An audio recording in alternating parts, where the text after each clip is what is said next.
The task of navigating, let alone somehow mapping out the astral plane, is an endeavor of inconceivable proportions. Consider for a moment the immense diversity of nature. Millions of species inhabiting a wide range of biomes throughout all of Earth's dynamic landscapes. A significant proportion of this remains unexplored, with new species being discovered all the time. As the mirror twin of our physical world, we might expect the astral plane to hold at least as much complexity as we observe here. The phrase "at least" cannot be overstated. Upon entering the astral, we become aware of things long past, now unbound by material form, and things yet to be, brewing within elemental essences that shimmer with awareness, churning and pouring forth the dreams of all creation which permeate this entire plane of existence, ever adding to and reorganizing this mysterious tapestry. As esoteric writer Charles Ledbetter notes, so abundant and so manifold is this life of the astral plane that at first it is absolutely bewildering to the neophyte. Even for the more practiced investigator, it is no easy task to attempt to classify and catalog it. Surely there is no lack of wonders here to explore. So perhaps the best way to step through the threshold of this vast life world is to meet its inhabitants, elementals, nature spirits, human souls of the dead, and some beings that defy classification. Neither we nor they exist entirely apart, and this is made plain to us more than we might realize. For every person, every night, as the rational mind quiets itself and we begin to drift just past the precipice, we go somewhere, or maybe something comes to us. New worlds assembling before us from under the veil of physical matter, the shadows on the wall, and the things that cast them. Welcome to the Hidden Passage.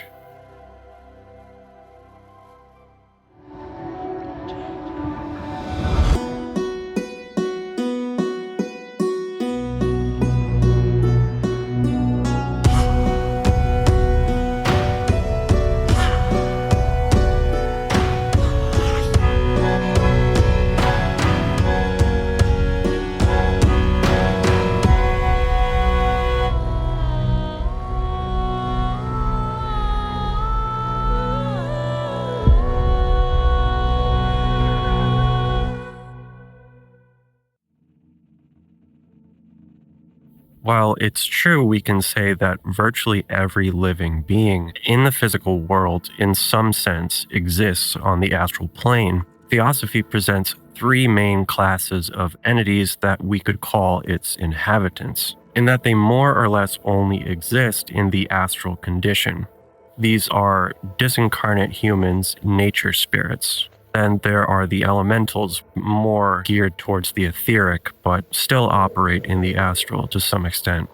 So there are various kinds of beings within these categories, distributed throughout the various subplanes of the astral, depending on their vibratory qualities. We find a variety of unique dispositions just like in our world. No two people are alike. As we well know by now, our interactions with them are very much a mixed bag, being anything from beneficial to neutral to downright harmful, depending on which subplane we are resonating with. And this can be true for both us and them. We've seen how these entities can affect us, but not so much about how we affect them.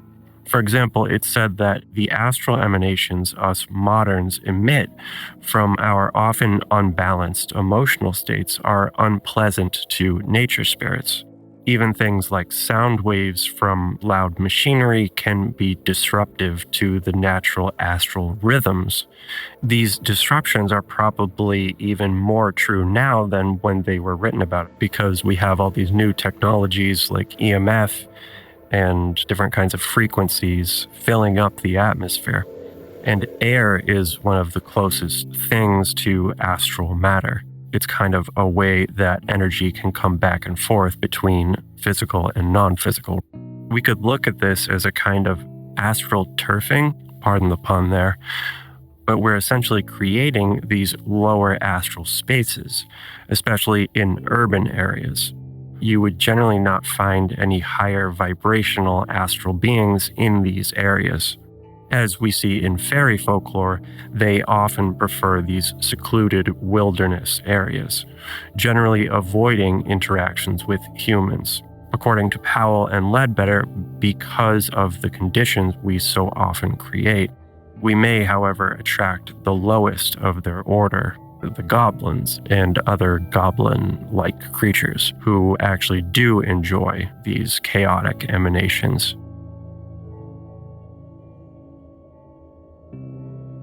So in part 1, we talked about how the astral is a kind of precondition of physical existence, and Theosophy links elementals and nature spirits to the forces that draw forth matter and life from the etheric and astral planes. This brings us to our next main type of astral denizen, the human deceased. To understand why this would be, we need to look at the theosophical concept of the afterlife. In this framework, humans don't generally have a simple straight shot to heaven right after we die. Our astral bodies actually have a longer lifespan, so to speak, than our physical bodies. When the latter shuts down, our conscious awareness simply shifts into our astral bodies. We then essentially live for a time on the astral plane. Many pagan afterlife beliefs in the underworld and similar places are evidently descriptions of this astral life epilogue, locales like Tartarus being linked to the lower astral, while something like Elysium relates to the conditions of the higher subplanes. So leaving our physical bodies at death is seen as the first step in a process of disentangling our souls from the trappings of earthly existence. As we release our attachments, we become less dense, ascending through the various planes. As Powell writes, quote, "Death thus consists of a process of unrobing or unsheathing. The ego, the immortal part of man, shakes off from itself, one after the other, its outer casings. First the dense physical, then the etheric double, and then the astral body." He also claims here that the reality of this gradual, sometimes arduous process subject to delays gave rise to notions like the Catholic concept of limbo. The duration of this astral stopover is completely dependent on the intensity of one's emotional attachments to their former life and their willingness to relinquish them. For some, this can take hundreds of years, but even the most stubborn will eventually move on because at a certain point, these energies are naturally exhausted.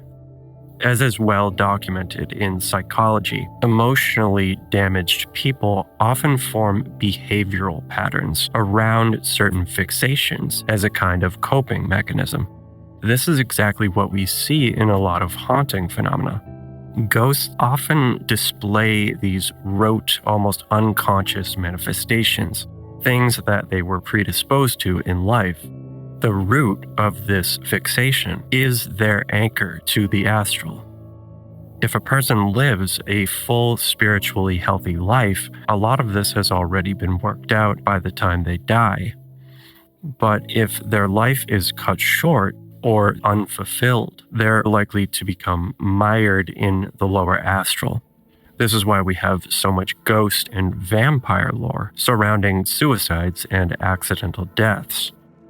While this process may seem a little bleak, it's framed as very much natural. This is what needs to happen to keep this cycle going so that we can reincarnate and work out the kinks over multiple lives.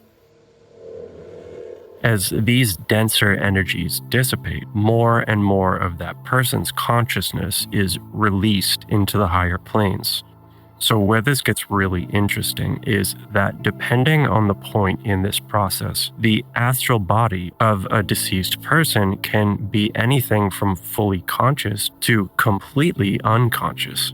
So many of these entities who may appear as people suffering are not really, in the sense of enduring some kind of hellish torment where they feel everything. It may be vaguely experienced like a bad dream, and in some cases, the conscious soul has already moved on, even though there remains a kind of facsimile. An astral body from which a majority of a person's soul has been released becomes what is referred to in theosophy as a shade. What's creepy about this is that supposedly the shade can inherit the same personality and mannerisms from the person that once ensouled the body, even down to their little quirks. Survivors of a deceased person could perceive, even interact with their shade and easily mistake it for them, when in reality, as Ledbetter states, quote, it's an unconscious bundle of all their worst qualities. The shade contains the vestigial fragments of the lower ego that a person had to leave behind in order to ascend. These dense vibrational elements created by fear, hate, and earthly passions are always the last to break down. Once it's all that remains, there's no longer any higher faculties to restrain or guide behavior, and so it becomes a creature of impulse, often possessing an animal-like cunning, instinctual intelligence. Inevitably, its entire being homogenizes, a collapsing orbit revolving around the last strongest attachment that's able to hang on. So they develop this sort of one-track, narrow focus. This is another possible explanation for residual haunting. Shades are not always malevolent. They may be the result of trauma or grief. Nonetheless, they reside in the lower astral just the same. However unintentionally it may be, their net collateral effect is negative, especially on those who happen to find themselves within their sphere of influence. Others may be less sympathetic characters, driven by intense desire or hate. The Chinese refer to shades as hungry ghosts, which, it's said, form after a person's second death. Let's hear a short submission by Dean Butler 3264 that we could maybe attribute to one of these shades. I had a clear vision of my mother on her birthday, almost a year after her passing. Strangely, I had also experienced a lucid dream where I found myself between her and my father, who had passed over 15 years earlier.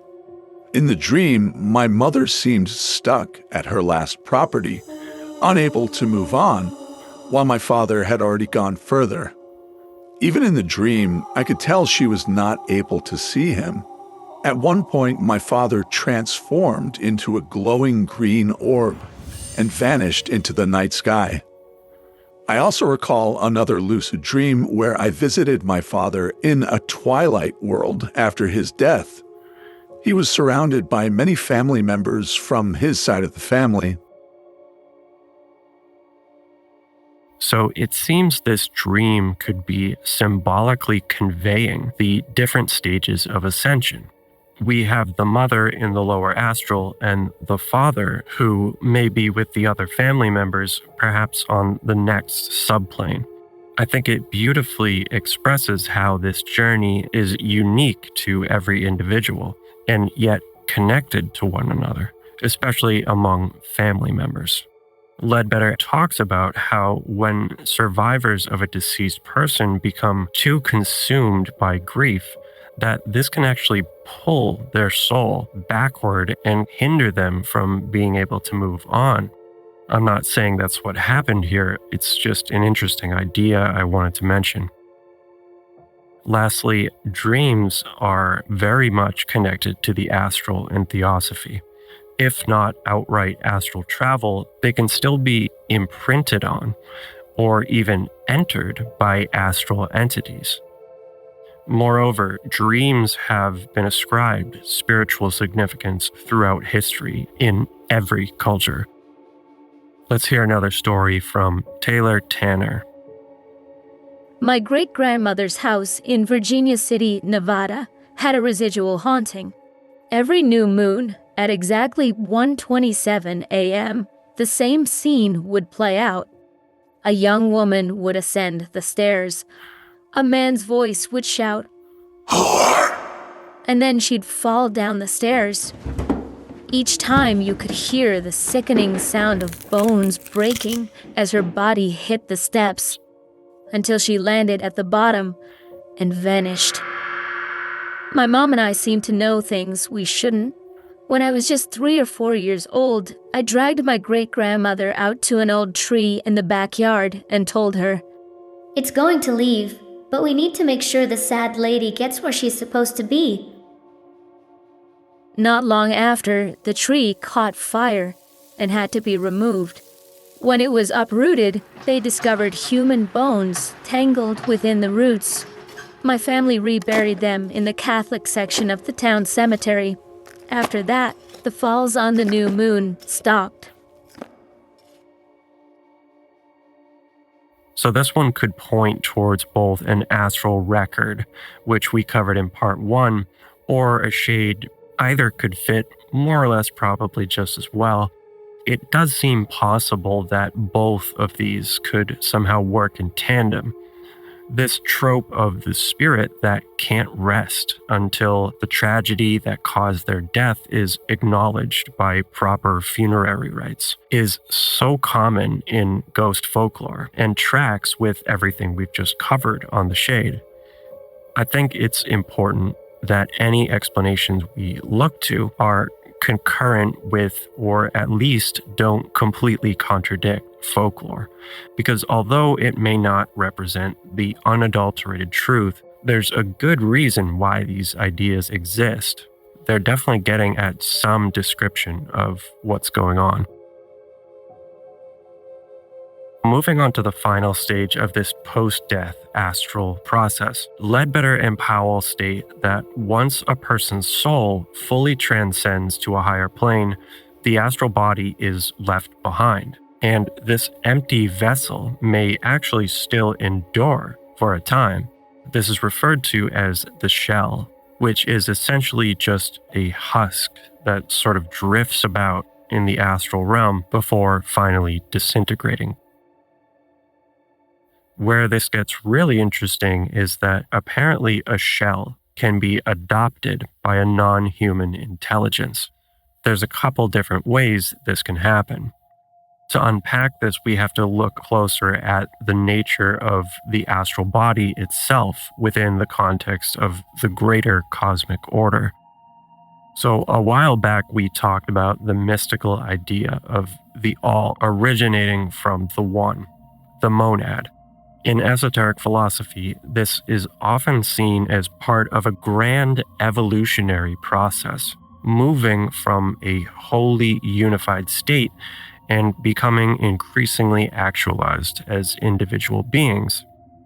So theosophy puts the elemental kingdom at an earlier stage than humans. They have this kind of semi-collective consciousness, but are moving closer to individuation.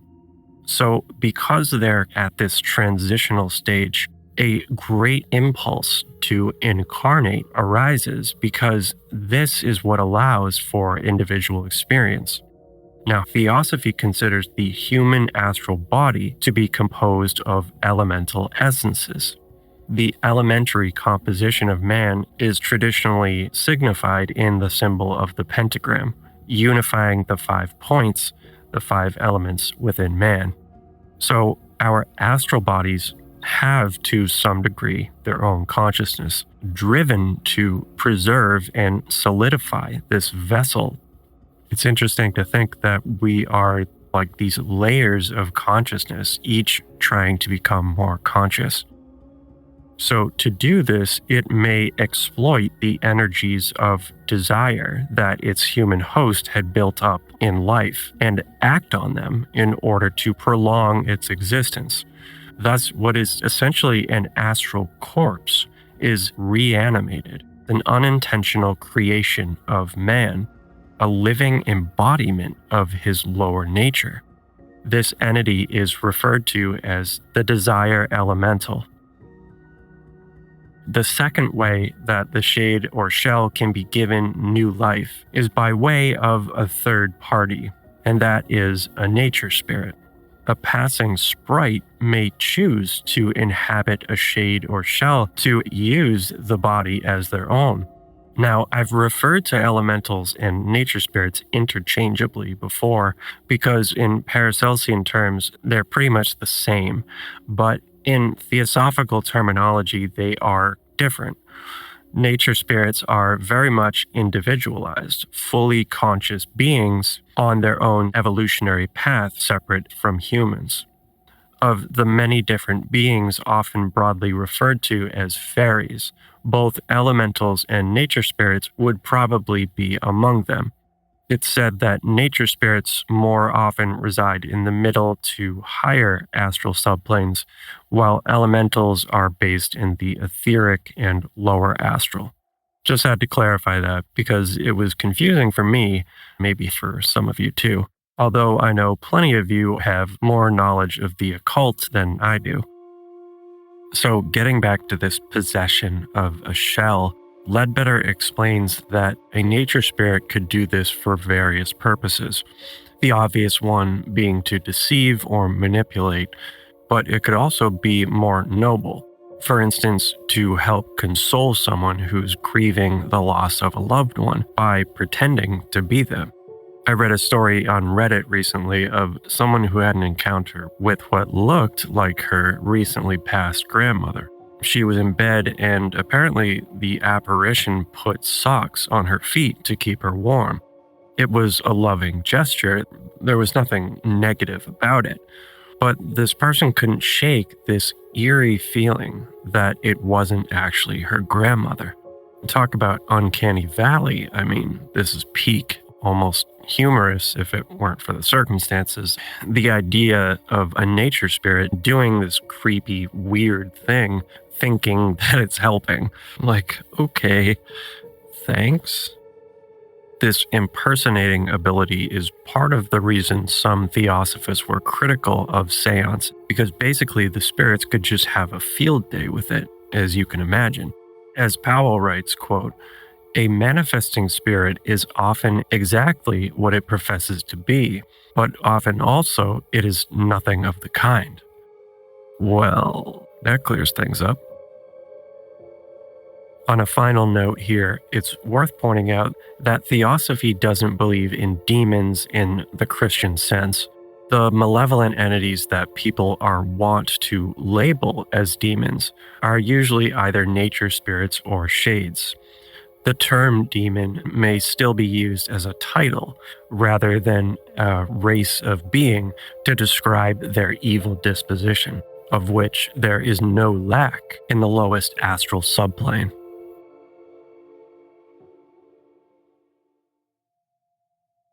Taking our inventory of the various inhabitants of the astral, we would be remiss not to include ourselves. Most of us are familiar with astral projection, that this is a fairly common activity for us. In fact, many theosophists consider sleep to be very often a form of astral projection. The main difference from what we would consider an astral projector is that most people remain more or less unconscious throughout this process, so it's a passive experience of which little, if any, can be recalled. The other obvious issue is that most of us don't believe that this is any kind of reality that we're accessing when we dream. However, those who manage to carry their conscious awareness unbroken past the threshold of sleep become able to manipulate their own astral bodies, to use them to travel through the astral realm, even causing effects on the physical plane, working with energies that can be seen and felt and have real effects in the world around us. Most of us, if we experience something paranormal, would probably not suspect it to be caused by a living person. And yet, this is just as likely to be the case as pretty much anything else. Many of you, I'm sure, have caught on to this, like Wild Humans 8116, who writes, "When I was 12 years old, I had a profound and mysterious encounter.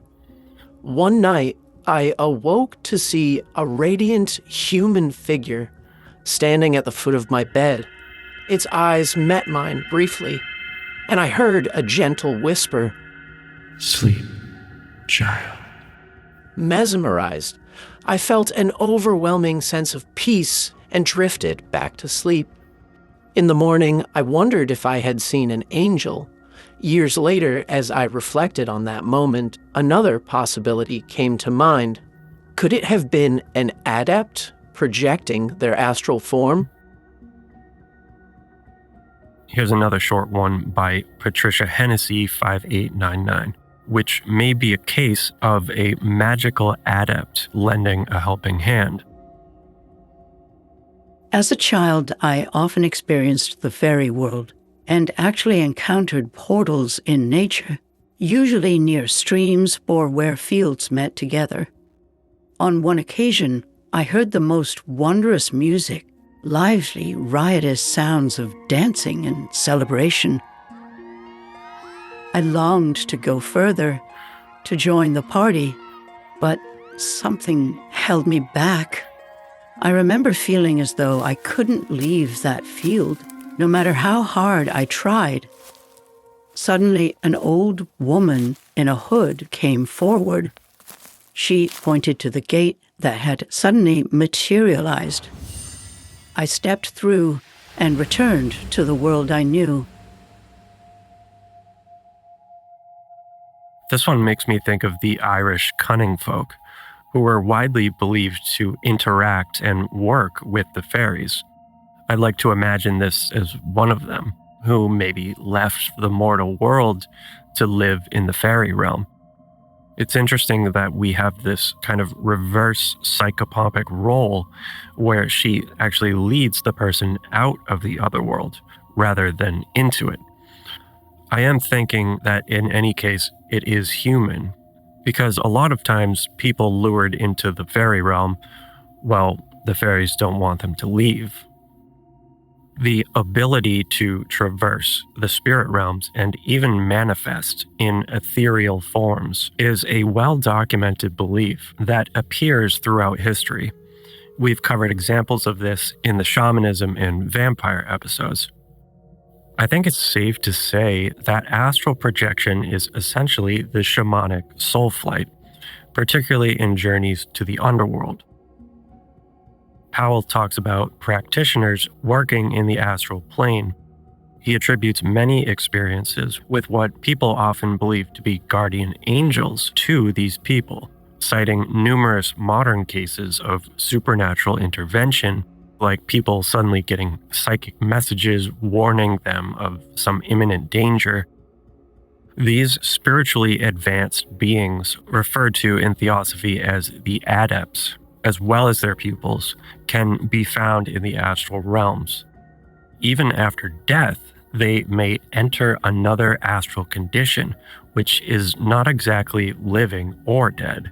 Theosophy claims that these individuals are actually able to postpone their ascension and remain on the astral plane indefinitely. There are certain advantages to this, like being able to connect with people who haven't progressed enough to reach the higher planes. This also gives them more direct power over astral forces and their influences on the physical. And lastly, by doing this, they gain more control over their reincarnation process, so they can actually set up the most auspicious conditions to continue their work in their next incarnation, preserving their lower ego retaining the experience, wisdom, and skills accumulated in their former lives. There are select mysterious individuals throughout history, often connected to some secret and ancient order, who were renowned for their prodigious knowledge and abilities, which sometimes seemed to border on the supernatural. A famous example being the enigmatic Count Saint Germain, an 18th century Austrian polymath, peripatetic political advisor who regaled European nobles with accounts like the wedding at Cana, where Jesus had turned water into wine, or waxing nostalgia about ancient Egypt, describing the mystery rituals with such detail that people would become convinced that he had been alive and present for those occasions. Many esoteric thinkers also point to older historical figures like Hermes Trismegistus, as well as the Abrahamic prophets, as beings who were somehow able to transcend the normal cycle of life and death. In the West, we also have legends like the Astral Sanctuary of the medieval esoteric order known as the Rosicrucians. The legend goes that they created a kind of citadel hidden behind the veil of the material plane as their base of operations. Crazy work, right? They get to have an Elden Ring site of grace while we have to do the Dark Souls boss run back. If you know, you know. Theosophy's concepts surrounding this were largely inspired by Eastern traditions like the Bodhisattvas of Mahayana Buddhism, advanced beings who delayed their enlightenment to guide humanity.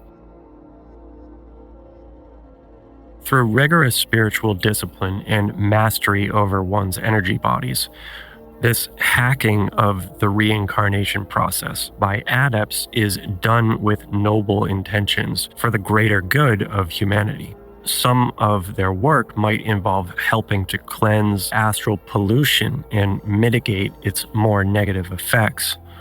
But of course, there are always more unsavory characters who invariably find their own ways to get in on the action, generally through vampirism. As Powell explains, quote, "It is possible for a man to live such a degraded, selfish, and brutal life that the whole of his lower mind becomes enmeshed in his desires and finally separates from his higher ego. This is possible only when every gleam of unselfishness or spirituality has been stifled and where there is no redeeming feature whatever. Such a lost entity, very soon after death, finds himself unable to stay in the astral world and is irresistibly drawn in full consciousness into, quote, his own place. The mysterious eighth sphere, there slowly to disintegrate after experiences best left undescribed. He may, under certain circumstances, especially if he knows something of black magic, hold himself back from that fate by the ghastly existence of a vampire. As we've seen, this in the past has been accomplished by non-practitioners seemingly unintentionally, but as we've moved further away from the more ancient races and mixed bloodlines, this became very rare. It is mentioned, however, that black magicians do retain the knowledge and ability, using it in a more organized fashion comparable to the Adepts. So we've kind of got the Jedi and the Sith here.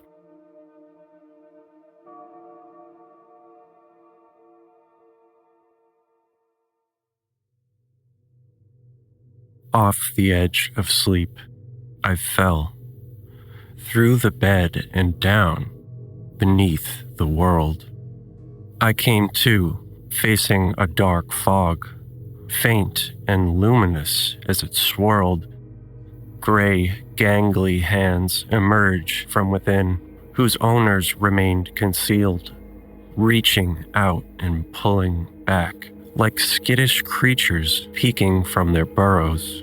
cautious yet urgent, several in successive tandem, a kind of sign language, beckoning, indiscernible yet somehow apprehensible. You want to know the secrets of this realm, wayfaring aspirant, the power to plumb its depths, to truly see. Come nigh, and we will transform you into what you must become to do this. I assented and resigned myself, leaning into the mystery. Suddenly, there was a strong pressure in my head, intrusive, drilling into the very core. Let us empty out your skull. Only then can you truly know. I recoiled in alarm, and then I was back in my bed, as if nothing ever happened. I was, after all, always there, wasn't I? Calling, and the call had been answered, and yet I had not won for myself.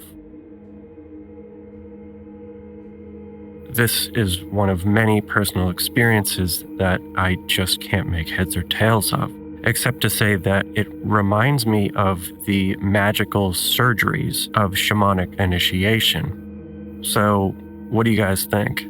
Should I have let him do it?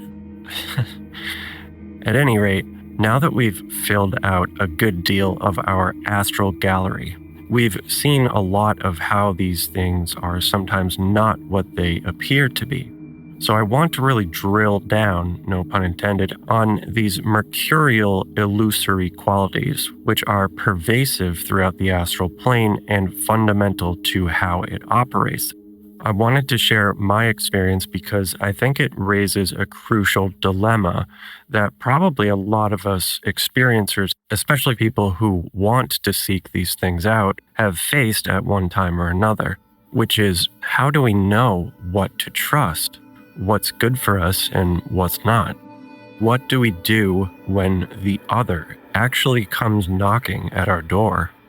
Well, the sensible step to take would be first to find out what it is. Of course, it's fun to speculate on what something might be when we listen to these stories, but all things considered, it's extremely difficult to be sure of anything, especially for many of us who aren't experienced. But even they aren't exempt from this uncertainty principle. I've been critical of people who kind of throw their hands up and say, well, nobody can know anything, so any explanation is just as good as another. Sometimes that can feel like a cop-out. I guess it's a little ironic that I'm actually coming around to that same position.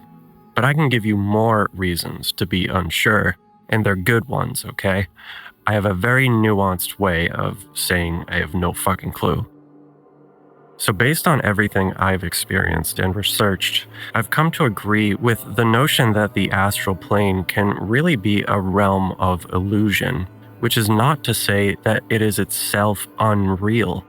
It is, as Ledbetter emphasizes, categorically no less real than our physical world. We call it illusory because, quote, of the extreme unreliability of the impressions brought back from it by the untrained seer. This is due to several factors. Firstly, distortions easily occur due to the changeable nature of astral matter itself. Again, this is another thing that's been known since as far back as we can remember in cultures all around the world. Astral matter is viscous, as Powell writes, quote, although we speak of it as solid, it is never really. One of the reasons why medieval alchemists symbolized astral matter by water was because of its fluidity and penetrability. This substance can respond almost instantly to changes in emotion and thought, which themselves are fickle too. This allows forms to readily coalesce, disperse, and transform. This gives entities the ability to shapeshift, create whole scenes of facade, and alter our perception. The power of glamour we see in so many fairy folktales. using our own thoughts and emotions to influence us in ways specifically tailored to the experiencer. As Powell writes, quote, "They will sometimes masquerade in thought forms that men have made, and think it is a great joke to flourish horns, to lash a forked tail, and to breathe out flame as they rush about."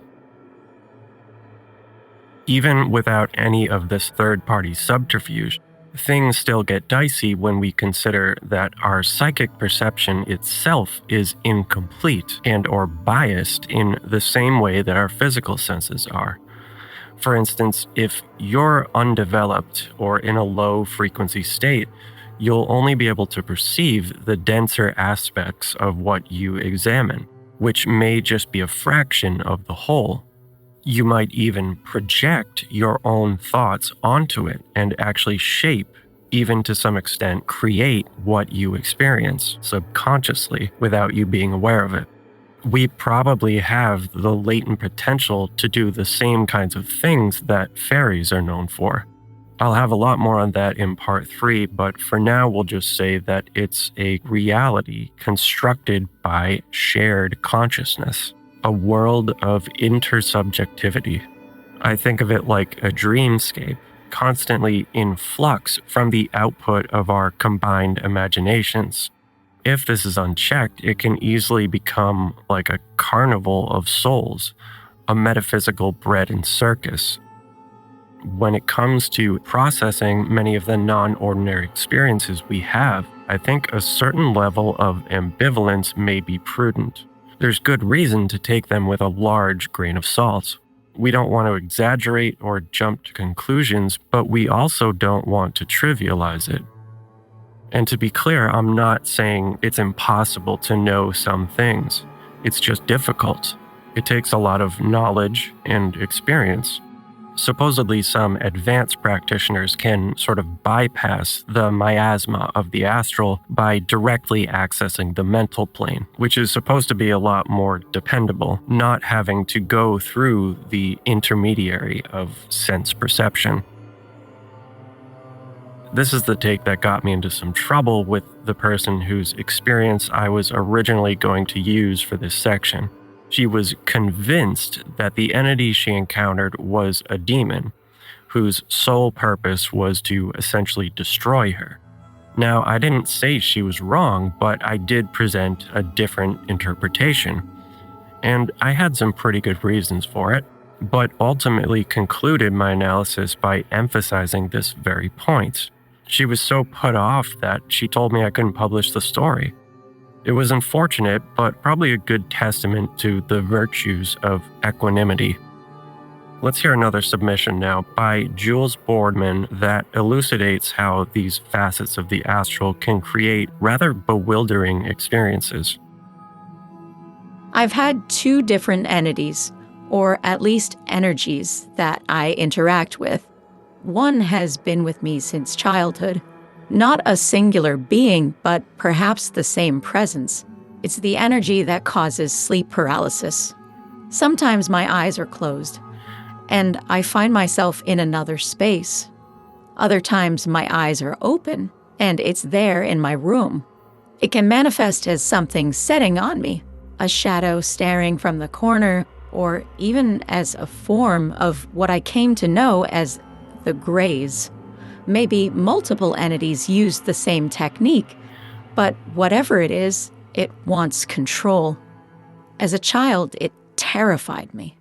I would be paralyzed, struggling to scream, begging it to let me go, but no sound would come out. Eventually, I'd break free and wake up with a jolt, sometimes in tears. One night, though, something different happened. I managed to fight the paralysis. I was lying in bed with my boyfriend at the time when I suddenly woke to what felt like a violent storm, possibly a tornado. The trees were swaying, lightning flashed across the sky, and the wind roared. I shook my boyfriend awake, confused as to how he could still be sleeping through all this chaos. But when he looked around, he saw and heard nothing. He told me to lay back down, but as soon as I closed my eyes, I felt that presence again. There's no way to fully describe the sensation, just an overwhelming, invasive negativity. I opened my eyes, and the storm was raging on. I closed them, and I felt the presence again. And then, after what felt like an eternity, which in reality was maybe 5 or 10 minutes, it was gone.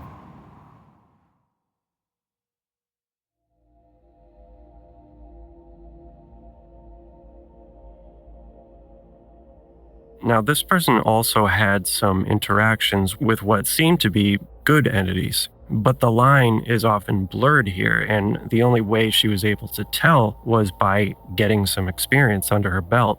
So sometimes I guess we're kind of in a situation where there's only one way to find out. It might be best to approach it in the same way that it's often recommended with taking hallucinogens, to simply observe and allow the experience to unfold. There can be value even in some of these uncomfortable, scary experiences. You know the saying, there's no such thing as a bad trip.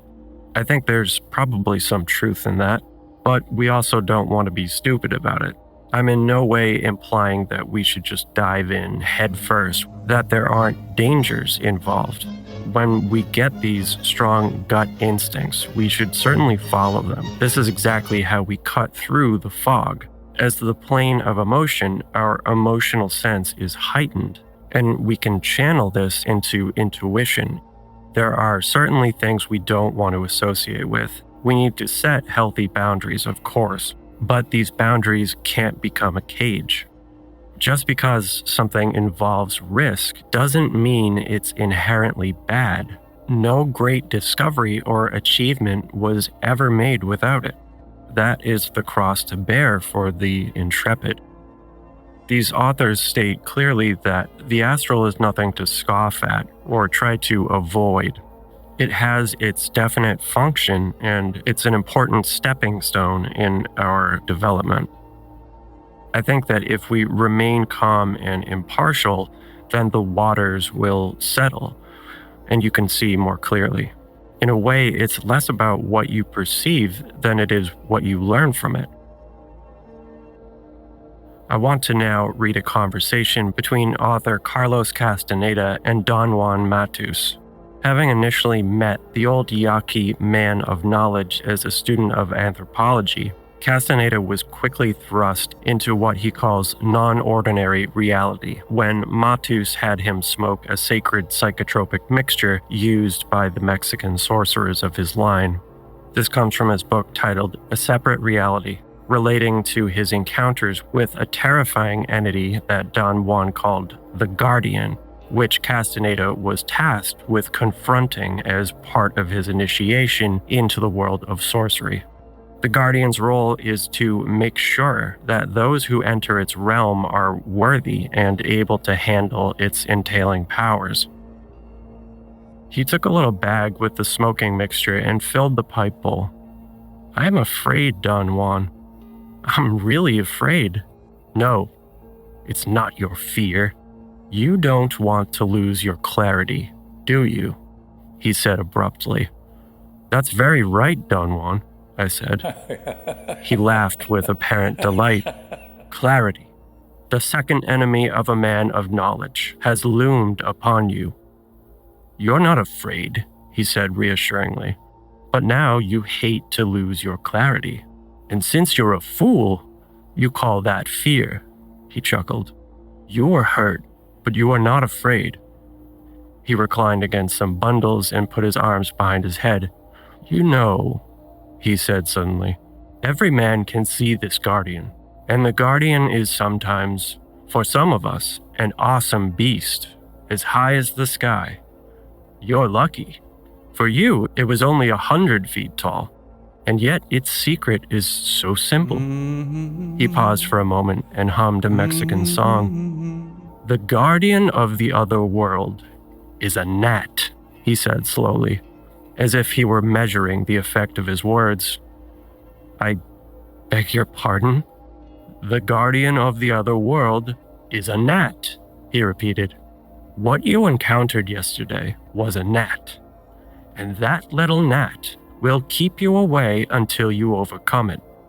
For a moment, I did not want to believe what Don Juan was saying, but upon recollecting the sequence of my vision, I had to admit that at a certain moment I was looking at a gnat, and an instant later a sort of mirage had taken place, and I was looking at the beast. But how could a gnat hurt me, Don Juan? I asked, truly bewildered. It was not a gnat when it hurt you, he said. It was the guardian of the other world. Perhaps someday you will have the courage to overcome it. Not now, though. Now it is 100-foot-tall, drooling beast. As long as you have a feeling toward it, the guardian will remain the same. Monstrous, beautiful, or whatever. If you have no feeling toward it, on the other hand, the guardian will become nothing and will still be there in front of you. The idea that something as colossal as the guardian could become nothing and still be in front of my eyes made absolutely no sense. I insisted on asking him what he meant by that. You thought the guardian was something you knew. That's what I mean. But I didn't think it was something I knew. You thought it was ugly. Its size was awesome. It was a monster. You know what all those things are. So the guardian was always something you knew. And as long as it was something you knew, you did not see it. How could that be, Don Juan? What you say is absurd. It is, but that is seeing. This is where we leave off for now. And if you aren't convinced of the ambiguity of all this business, you certainly will be after we return for part 3, because things will only get weirder, more uncertain, as we confront the central, perhaps most impactful phenomenon of the astral plane, and that is the thought form. The idea that ideas not only can, but do constantly become real places, beings, and powerful forces, giving rise to dynamic, unseen realms teeming with activity, which reach into the very depths of our being. But by shedding light on the role that our consciousness plays, we may yet solve the riddle of the astral plane and begin to master its secrets.